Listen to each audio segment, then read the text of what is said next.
Okay, so good morning everyone, and welcome to Israel's annual Programmatic video conference.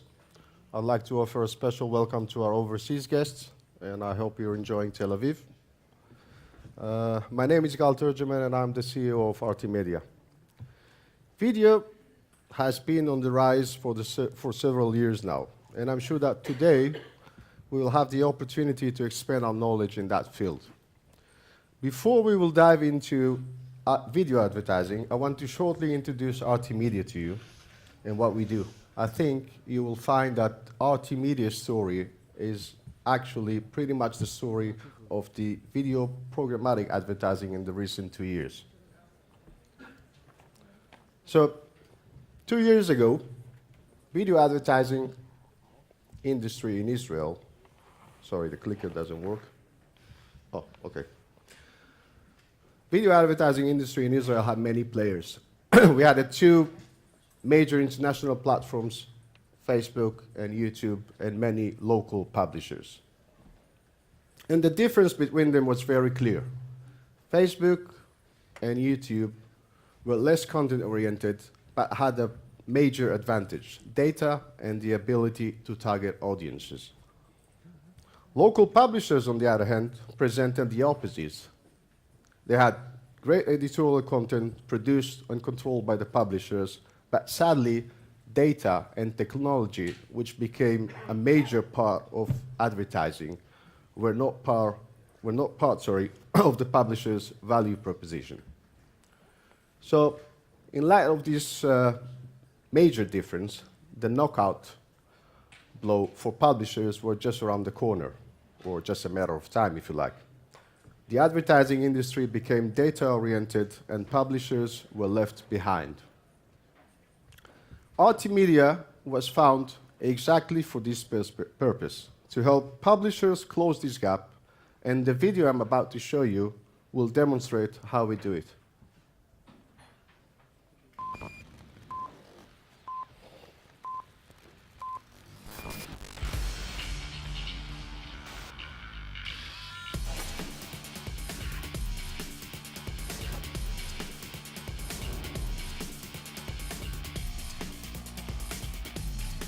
It's meant to be with sound, so just imagine that you hear the music.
Yeah, just put the light on.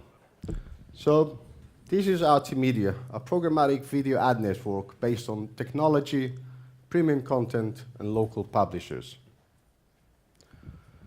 It took us about a year to create a working network and change the status quo.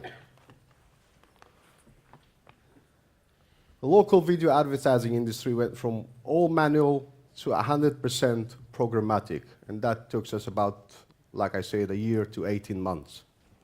Local publishers are now a major player in the video game, and advertisers have the option to enjoy quality content in one hand and data and technology in the other hand. Now, there is no doubt that video controls the digital scene, and it's being the major growth factor in this market. Video is being produced in all kinds and formats, and we all watch it.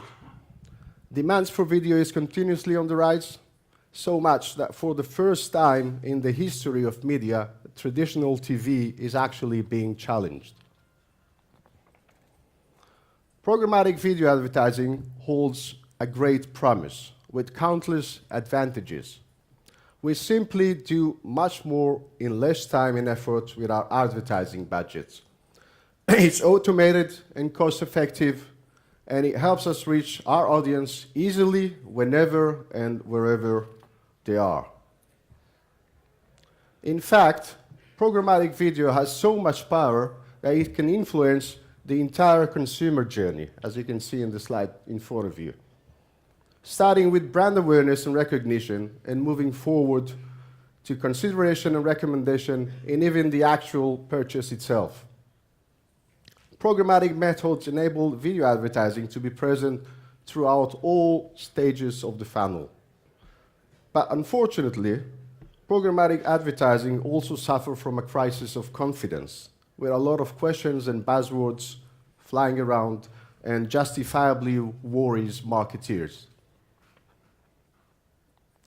So, programmatic video advertising, good or bad? In my point of view, the answer is quite simple. It depends on how you do it. Let's just spell out some of the problems that arose in the last year. Brand safety, lack of transparency, inaccurate measurements. We all remember Facebook's several announcements over the last year. Last one was just yesterday, regarding its measurement issues, transparency, and brand safety. Now, brand safety is a real and serious issue. With user-generated content, you can never be sure on which content your brand appears on. And as you already know, that content can influence brand perception. Just recently, the Times revealed that many advertisers appear on terror-related content on YouTube, and hence unknowingly and unwillingly helped funding extremist organizations. Premium content actually gives a good fight in this matter. Publishers have full control. They produce editorial content in-house, professionally, and I'm pretty sure that is a major factor in the shift back in favor of premium content over the last year, as we will all learn later on today. Another two big issues around programmatic are largely focused on fraud and viewability. That is, are the impressions being served to an actual woman, and if so, do they actually see it or watch it? These two questions have the potential to change the way online advertising is being transacted. We are all familiar with the various formats of video. We have in-stream video advertising, that is. We have in-stream, the classic pre-rolls and mid-rolls. We have in-text, in-scroll, video banners, etc. And this broad variety has started to raise questions regarding which formats are more effective. And in the past year, many leading advertisers became very frustrated and announced that they only want to pay for the ads that viewers actually could see, which is a reasonable demand in my point of view. So just last week, Heineken's senior media director in the US said in a very, I would say, surprising statement, and I quote, that they are thinking of video advertising in Facebook as a billboard message delivered on a mobile phone. End of quotes. So I guess the next step for them will be to price Facebook video ads as banners. This matter of viewability is actually being addressed by the industry regulating bodies. The IAB and the MRC have already set rules for viewability, and many marketeers started to work with viewability benchmarks and measurements. In this aspect, premium content has a naturally built-in advantage. It's relevant, it's attractive, and engaging for the viewer. And as a recent Channel 4 research showed, advertising on premium content delivers greater attention level. Programmatic advertising is one of the major positive trends that happened in recent years, but we need to learn how to do it right. So, plan your video strategy so it will fully cover all stages of the funnel, and always be a bit suspicious and ask questions. As a marketeer, you have to make sure you know where your ads appear. Ultimately, marketeers are the one that calls the shot, and it is marketeers that has to be accountable for where their ads are running. The quality of the content also matters and has a major role in campaigns' effectiveness on all levels of the funnel.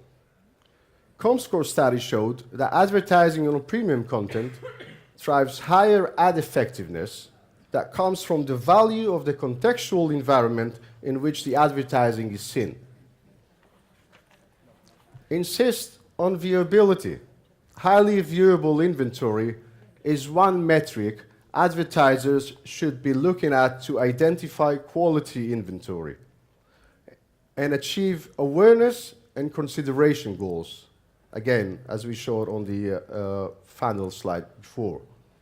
Viewable impressions give advertisers a better chance of reaching actual viewers and improve the effectiveness of video advertising channels. And finally, video advertising will only get bigger. I'm sorry, but we can't do without the data. Every presentation on video programmatic has to deal with data. So, on top of all the masked elements we have just discussed, advertisers should also be able to leverage their own data combined with the video platform's data in order to have their ads delivered to the right audience. Video platforms, programmatic video platforms, us included, need to work hard in order to satisfy these advertisers' needs, but it's 100% doable. Thank you very much, and I hope you enjoyed the rest of the day.